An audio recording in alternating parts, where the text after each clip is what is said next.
Look who's back again. It's Sanaa. Today is Sunday, and I was doing a little bit of reflecting of like what my life was a few years ago compared to now. Like, especially like I journal every single day, like at least 3 pages in the morning. And I started using my planner again, and I was just, while I was journaling, I was like, actually, like I let myself do a free flow just to get anything on my mind off. But when I started doing it, I was complaining about something, and I was like, but like, wait, actually, my life is super different, and it's actually everything that I asked for a few years ago. So really, I have everything that I want, which is so cool when you really think about it. Which honestly, I think this is why gratitude is so important in people's lives, and why it's talked about so much. It may be talked about a lot, but I don't think it's implemented enough in people's daily routines. But it's so vital, because gratitude reminds you, if you're grateful for this and you can have this thing that you're grateful for, that means you can have so many more things that you could be grateful for, so many more things that you can eventually get. Like, I actually was like, you know what, if my life has changed so much within the last 2 to 3 years, imagine what it can be in the next 2 to 3 years. You know what I mean? Like, if I got everything that I wanted in the last 2 to 3 years, then it's like my life is just so amazing, and I'm grateful for the future before it's even happened. You know what I mean? It's like, it gives you hope for the possibility. Not even just hope, it's something stronger than hope. I think it's more like, it feels more like trust to me. Like, you trust the future because you know at the end of the day, nothing is permanent in the best way. Nothing is permanent, and that means that anything can change, literally. But like, everything that you're wishing for now, you know that you can have later, because the things that you wanted a few years ago, you have now, you know? So I don't know.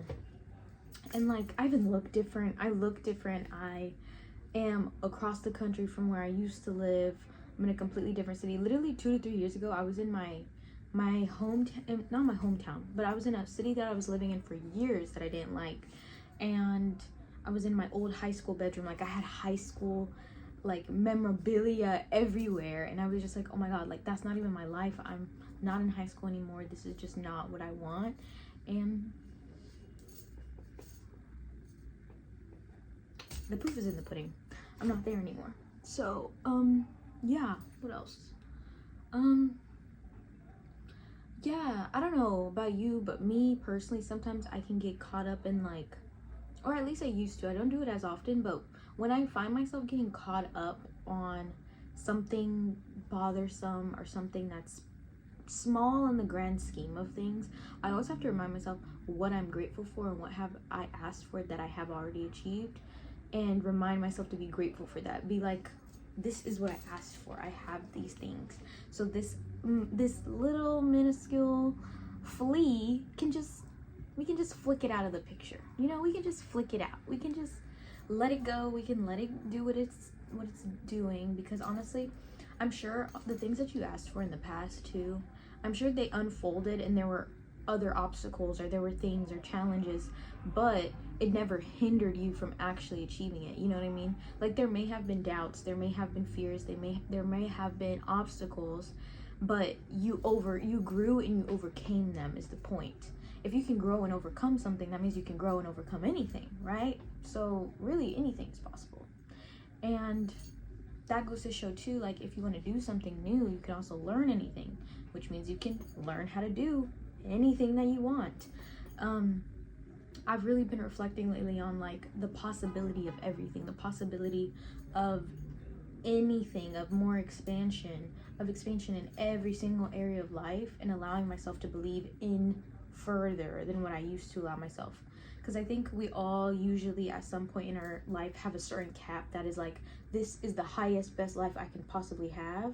I've been expanding my perspective into thinking, okay, maybe there isn't just a best, maybe there's always more and more and more and more and more, and allowing myself to be open to the possibility of just more in general, even if I don't know what that more may be right now, if I can't even imagine it. Because I just know, like, there's so many things. Like, I didn't plan on going to New York City. I was like, I'm gonna stay in California forever, and that didn't happen. And it was actually greater than what I had imagined. You know what I mean? And who knows what's gonna happen I may stay here, I may leave again, I don't know. And that's exciting. That's exciting for me. That's like, oh, a little mystery, a little surprise. What's gonna happen next? And I think we should all live our lives with that. Being more excited about what can be around the corner in our own lives, rather than always being always tiptoeing, scared to even look, you know. Life is meant to be lived, and we're alive right now. And so the best that we can do is just make the best of it. And that's what I'm doing every day, just trying to make a good day, and stringing these good days together eventually makes a good life. And you can look back and be like, you know what, like I am a happy person because each day I intended on being and doing what makes me happy each day. And that's all you can do. One of my biggest fears too is like, I never want to be able to say like I lived for other people or I lived for someone else's wants for me. I want to be able to leave this earth one day and literally be like, I did everything that I wanted to do. I did what I wanted to do. I lived how I wanted to live, and I was expressing myself fully. I was being who I felt was my best self, and I felt good about what I was doing and who I was being. Period. Like not even like being a good person, but it's more of like I am doing what feels best for me. And I'm not forcing myself into situations or into boxes or into standards of other people in order to please them, and allowing myself to be unhappy in that so long as I please them. I think it's really important for me to feel empowered to make my own choices, even if that upsets other people, and make sure that I am still living authentic and honest and living my truth, regardless of what it is. As long as we're not hurting ourselves and others, like I think we should support other people and ourselves, obviously ourselves, because once you can support yourself, you can support others. But I think we should support ourselves and others in doing what makes us feel empowered and makes us feel like we're being our best self and our most authentic self. And I don't know, understanding our own differences help us understand other people. I think people tend to think all of us have to be the same, and that's not true. We don't all have to be the same to feel love for each other, but we do need to have understanding. Like if someone has a passion for something that you don't necessarily like, you understand the feeling of passion. You know what that feels like. So you should praise someone for pursuing their passion, not necessarily the passion itself. You know what I mean? Like you don't need to agree with the passion that they love, but you do understand that they love it, and that's what's important. And you should empower people and yourself to do what they love. Period. Like, period. That's just how I feel. I don't know. Because sometimes the world just gets too judgmental. It gets too judgmental and everybody has to act a certain way. I think there used to be a movement of like trying to release boxes and ideas. Boxes and ideals of what a person should be. And it feels like we've kind of come full circle. At first we were going away from it. We were like, no boxes, get away from this. And then we went straight back to a stronger box. But that's okay, because those of us that are choosing to be authentic will be even more empowered to live authentically. We'll be even more rebellious in that sense. So yeah, I don't know. You can't really force a person who is like a freaking free spirit to be in a box. Like, I'm sure there's people out there that feel the same way that I'm feeling. And, you know, sometimes you gotta be the trouble. Sometimes you gotta be the person who's living authentically, even if that means people are upset about it. It's just, you just gotta do it. Someone has to do it, you know?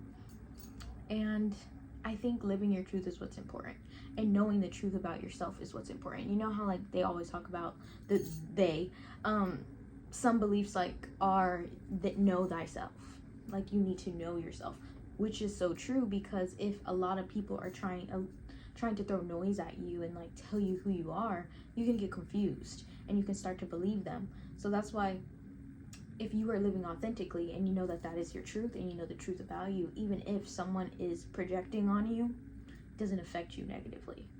And you can see them upset and you don't feel the need to fix it. You don't feel the need to change yourself in order to make them feel better. You just feel like you can be you. That's all you're doing. You know you're not hurting anyone.